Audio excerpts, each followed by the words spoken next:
कोई भी कर्मों का फल प्राप्त किए बिना मुक्त नहीं हो सकता। कर्म के आगे किसी का जोर तथा रिश्वत भी नहीं चलती है।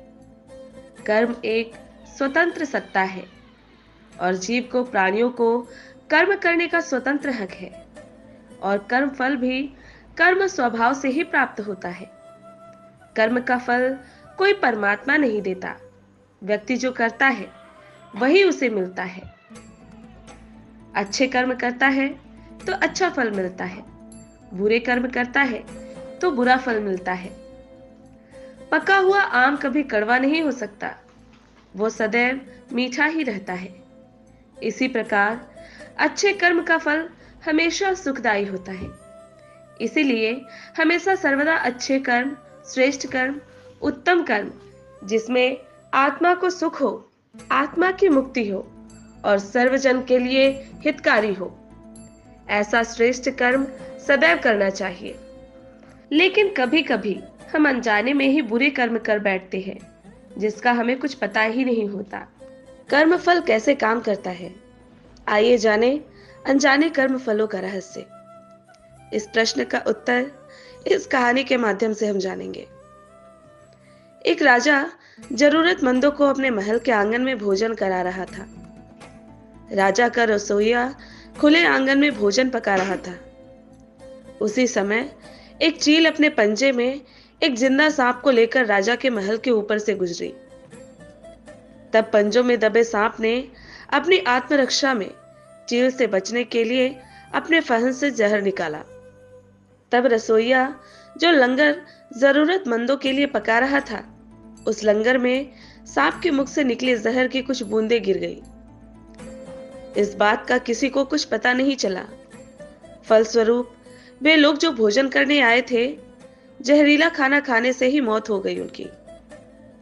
अब जब राजा को सारे मृतकों की मृत्यु का पता चला, तो अनजानी हत्या होने से उसे बहुत दुख हुआ। ऐसे में अब दंडाधिकारी यानी यमराज के लिए फैसला लेना मुश्किल हो गया कि इस पाप कर्म का फल किसके खाते में जाएगा। पहला राजा, जिसको पता ही नहीं था कि खाना जहरीला हो गया है।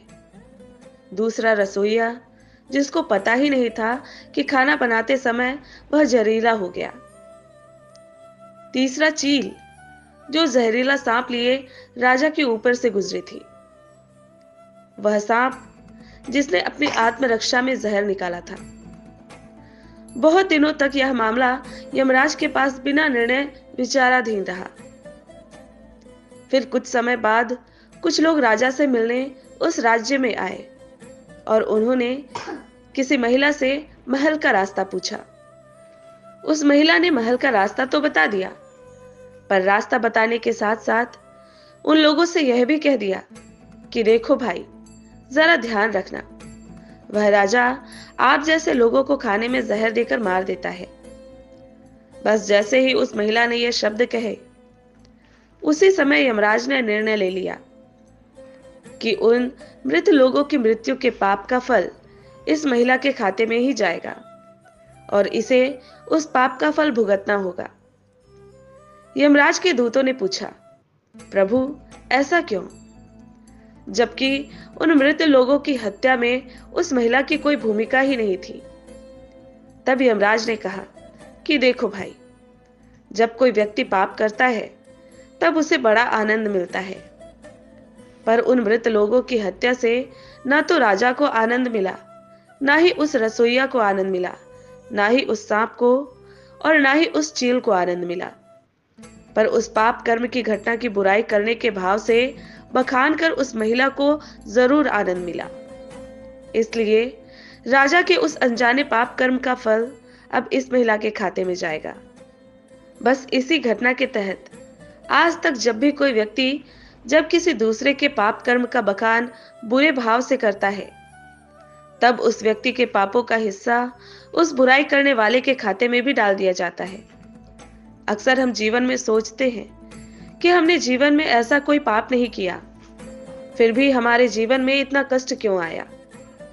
दोस्तों, ये कष्ट और कहीं से नहीं, बल्कि लोगों की बुराई करने के कारण उनके पाप कर्मों से आया है, जो बुराई करते ही हमारे खाते में आया करती है। दोस्तों, यह वीडियो आपको कैसी लगी हमें कमेंट में जरूर बताएं। यह वीडियो आपको अच्छा लगे तो चैनल को लाइक, सब्सक्राइब और शेयर जरूर करें। धन्यवाद।